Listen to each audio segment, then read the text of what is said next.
Hi friends, welcome to In This Kitchen. இன்னைக்கு பால் கொழுக்கட்டை recipe தான் நம்ம பார்க்க போகிறோம்.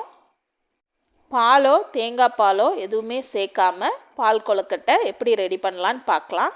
வாங்க வீடியோக்குள்ளே போகலாம். இந்த பால் கொழுக்கட்டை செய்கிறதுக்கு பச்சரிசி மாவு எடுத்திருக்கேன். வெல்லம் எடுத்து வச்சுருக்கேன். இந்த கப்பில் வெல்லம் எடுத்துருக்கிற கப்பில் 1 கப் அளவு பச்சரிசி மாவு எடுத்திருக்கேன். அதே கப்பில் 3/4 கப் வெல்லம் எடுத்திருக்கேன். இப்போ எப்படி பண்ணலான்னு பார்க்கலாம். இப்போ இந்த பச்சரிசி மாவில் கொஞ்சமாக உப்பு சேர்த்துக்கலாம். உப்பு அதிகமாக சேர்த்துடக்கூடாதுங்க, கொஞ்சமாக சேர்த்துக்கோங்க. இப்போ கொஞ்சம் கொஞ்சமாக தண்ணி விட்டு இந்த மாவை பிசைஞ்சு எடுத்துக்கலாம்.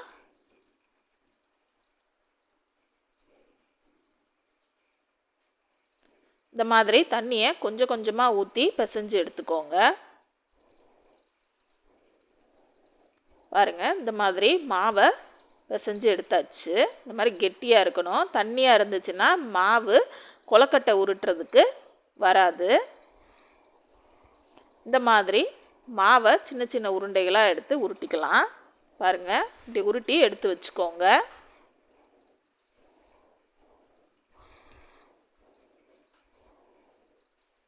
இப்போ நம்ம வெல்லத்தை கரைச்சி எடுத்துக்கலாம். ஒரு பாத்திரத்தில் 1 கிளாஸ் அளவு தண்ணி எடுத்திருக்கேன். இப்போ இந்த வெல்லத்தை இதில் சேர்த்து நல்லா கரைச்சி எடுத்துக்கலாம்.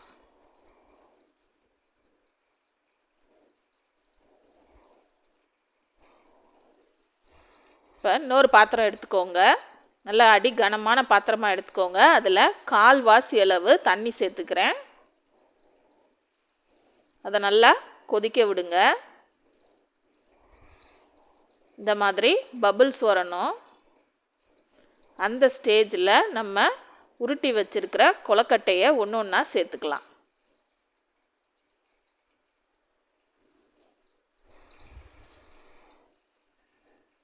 இந்த மாதிரி பபிள்ஸ் வந்த பிறகு ஒவ்வொரு கொழுக்கட்டையாக பொறுமையாக சேர்த்துக்கோங்க. இதில் இந்த பபிள்ஸ் வரும்போது சேர்த்தா தான் நமக்கு இந்த கொழுக்கட்டை ஒட்டாமல் வரும். கீழே ஒட்டாமல், இல்லை ஒன்றுக்கு ஒன்று ஒட்டாமல் தனித்தனியாக நல்லா இருக்கும். பாருங்கள், இப்போ எல்லா கொழுக்கட்டையுமே இதில் சேர்த்தாச்சு. நல்லா வேக விடுங்க. இப்போ கொழுக்கட்டையை தண்ணியில் போட்ட உடனேயே நீங்கள் கரண்டி வச்சு கிளறக்கூடாது. இதில் ஒரு 3 ஏலக்காவை இப்போ தட்டி இதில் சேர்த்துக்கிறேன். நீங்கள் இந்த ஏலக்காய் கடிபடும் அப்படின்னு நினச்சிங்கன்னா ஏலக்காய் தூள் கூட சேர்த்துக்கலாம்.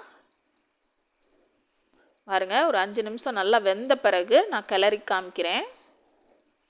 பார்த்திங்கன்னா நல்லா தனித்தனியாக வெந்திருக்கும் கொழுக்கட்டை. இன்னும் ஒரு 5 நிமிஷம் அதை வச்சோன்னா நல்லா வெந்துடும்.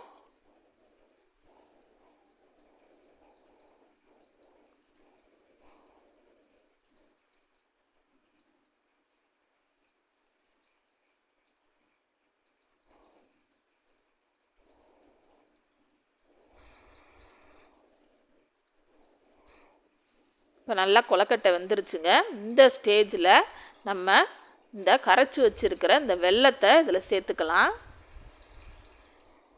வெல்லத்துக்கு எந்த பாகு பதமுமே கிடையாதுங்க. இந்த லைட்டாக அந்த வெல்லம் எல்லாமே நல்லா கரையிற வரைக்கும் நீங்கள் வச்சு எடுத்துகிட்டு அதை வடிகட்டிடுங்க.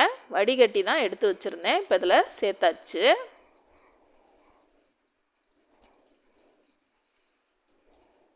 சேர்த்துட்டு இந்த வெள்ளைப்பாகோட இந்த கொழுக்கட்டை நல்லா வெந்து கொதிச்சு வரணும். இப்போ இதில் ஒரு சின்ன பவுலில் 1 ஸ்பூன் பச்சரிசி மாவு எடுத்திருக்கேன். இதில் ஒரு 1/4 கிளாஸ் அளவு தண்ணி இதில் சேர்த்துக்கலாம். சேர்த்து நல்லா இந்த மாதிரி தண்ணியை கலக்கி எடுத்துக்கோங்க. இப்போ இந்த நல்லா கொழுக்கட்டை கொதிச்சுக்கிட்டு இருக்கு. இந்த ஸ்டேஜில் நம்ம இந்த பச்சரிசி மாவை ஊற்றிக்கலாம்.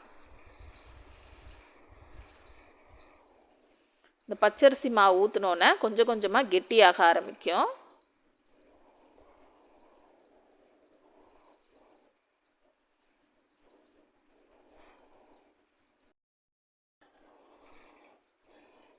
இப்போ நல்லா கொதிச்சு ரெடி ஆயிடுச்சுங்க. இந்த ஸ்டேஜில் லாஸ்ட்டாக ஒரு கைப்பிடி அளவு தேங்காய் துருவல் இதில் சேர்த்துக்கலாம்.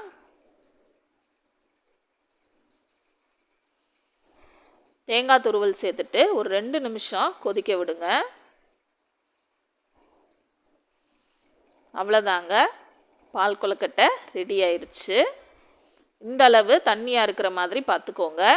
ஏன்னா நேரம் ஆக ஆக கெட்டியாகும். நம்ம பச்சரிசி மாவு போட்டிருக்கிறதுனால சீக்கிரமே கெட்டியாகும். அதனால் இந்த அளவு தண்ணியாக இருக்கிற மாதிரி பார்த்துக்கோங்க. இப்போ இதை ஒரு பவுலில் ட்ரான்ஸ்ஃபர் பண்ணிக்கலாம்.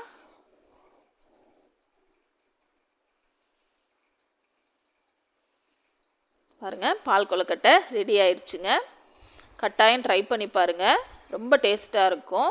நல்லா க்ரீமியாக ஸ்வீட்டாக நல்லா டேஸ்ட்டாக இருக்குங்க. Thank you friends. தேங்க்ஸ் ஃபார் வாட்சிங். லைக் பண்ணுங்கள், ஷேர் பண்ணுங்கள், சப்ஸ்கிரைப் பண்ணுங்கள்.